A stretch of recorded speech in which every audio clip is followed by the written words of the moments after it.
Nuance with Nikki, another episode of I Did Not Kill Him, responding to a recent murder suicide that ripped into our country, into our psyche. A man was mentally abused to the point where he took the woman's life. Some people are justifying it, some people are not. Some people say there's no excuse for murder. Some of us say, look, we have almost been driven to that point. I'm here to sit in compassion for all. I think all of those perspectives are valid and they're human. I'm not here to judge.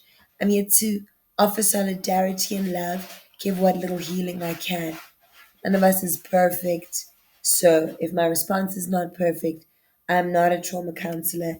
Um, I'm just sitting here doing the best I can with what I've learned from abuse and what little healing I've had. A lot of that comes from my spirituality. You should know though that it's not Christian. So if you're not comfortable with that, I understand. There's no obligation to watch. But let us listen. Let us be in um in um in solidarity. Become aware of your body, what's happening in your throat, what's happening in your chest, what's happening from the top to the bottom of your body. These women are telling their stories, and we're just here to sit with them, okay?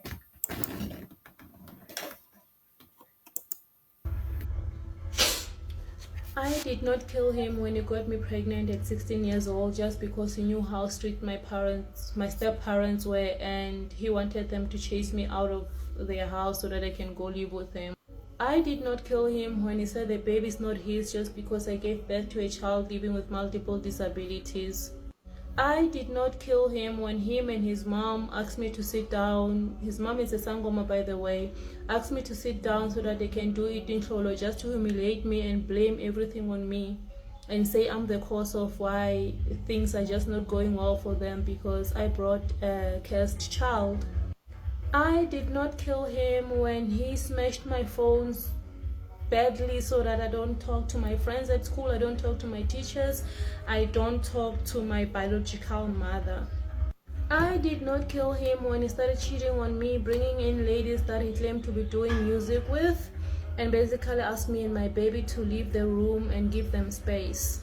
I You're, you're, a person wanted to own you because he is nothing. Whole people don't do things like that, and some people are just psychopaths. There is a power dynamic. There is a thing such as coercion. We've all done things we're not proud of. We've all let people use our bodies in ways we're not proud of. And then we have this one voice saying, I gotta be a strong, independent woman. And something in us that we feel like we can't say no to. That has been an invisible, subconscious struggle for decades. The correct response is self forgiveness and just run away from the kind of person. Okay? At the beginning. At the beginning, when your body knows, I shouldn't have done that and I didn't honor myself. Self blame is not going to help in that situation, only self compassion. At that point, you run and you hide, okay? You gain your strength, you self soothe, you are isolated from your family circle. And once again, the mother is involved.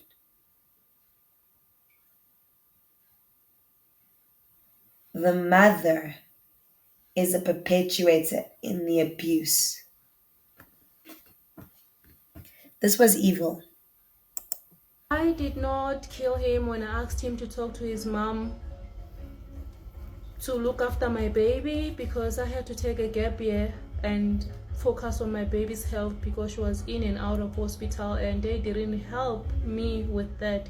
They didn't even come to visit in the hospital when my baby was admitted, and the mom refused to help me care for Teddy when I'm at school. I didn't kill him when my teachers and social workers helped me and my baby leave his house because he was physical and emotional abusive to a point where um, they noticed at school. I did not kill him when he started stalking me and almost made me lose my life. I Um, you don't need anybody who pushes you. They need you. They're vampires. They're energy vampires. And baby girl, this is not your fault. You were far too young. And they're abusive already at the point where it's, oh, come on, man. You know when you want to say no, and it's, oh, come on, man. Coercion. Be aware of it.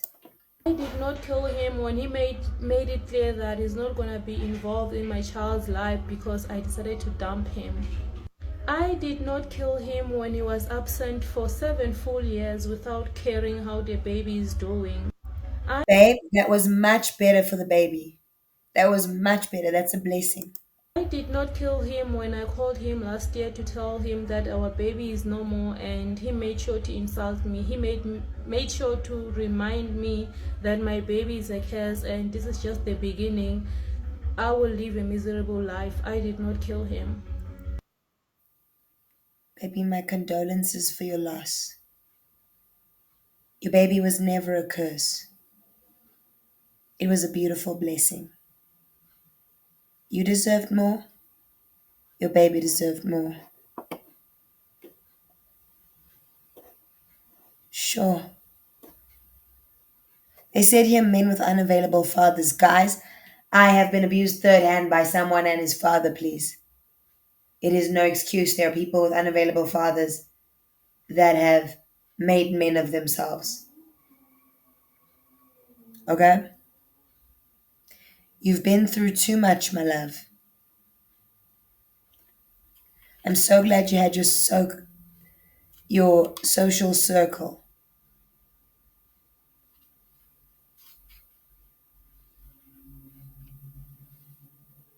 Um, but yeah, this is more than I can speak wisdom into. What you've been through, it's outside of my realm of knowledge. But I love you.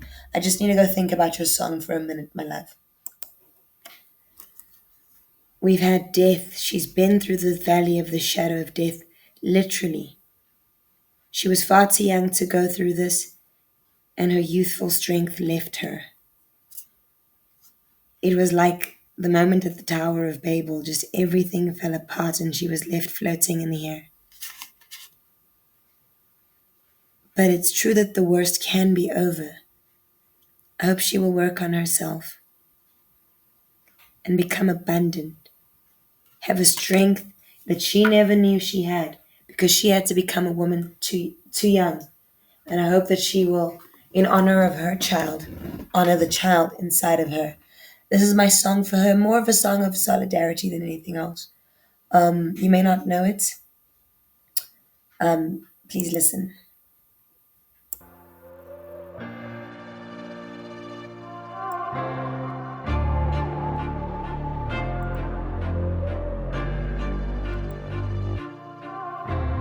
I shouldn't take things so serious. I don't think they mean any harm, but it would sicken you too if it happened to you when you had to relive every part. Here come the flashbacks, the panic attacks. How long does that shit last?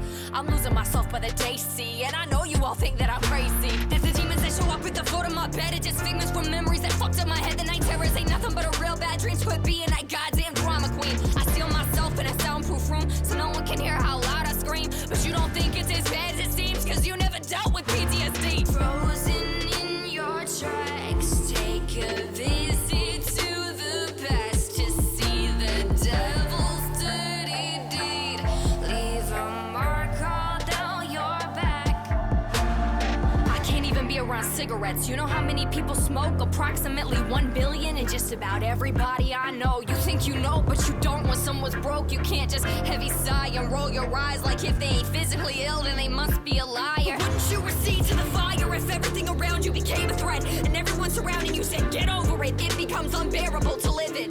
So listen, triggers are relentless, they ain't gonna quit. They don't go away just cause you don't believe it. Reliving each nightmare on an everyday basis. I don't think I can do this, I don't think I can take this. Frozen in your stripes, take a visit to the past. These words are true. She's being honest about trauma there.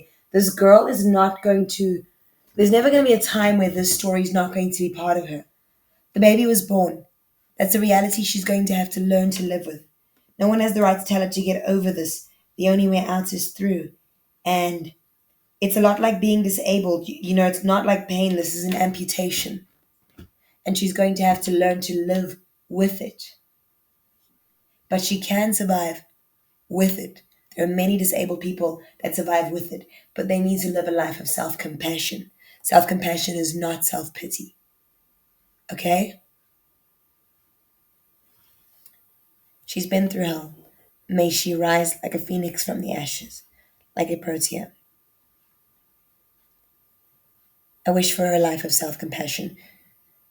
There's not enough I can say in this video. I hope she gets all the therapy she needs. And by the way, with therapy, guys, don't just go with the first therapist that you have. You've got to find one that's a fit. It's okay to try a few. Therapist, social worker, counselor, life coach, they all have different jobs. And you will find one day that's the right one for you.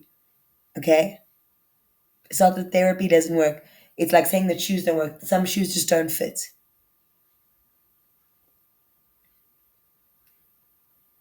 But the answer to this is not hiding from it. It's facing it.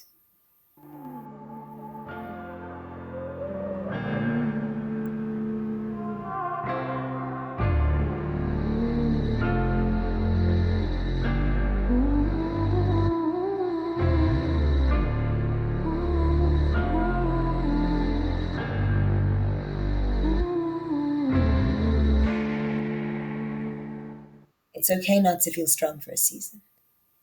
But you've got this. Nuance with Nikki, then it's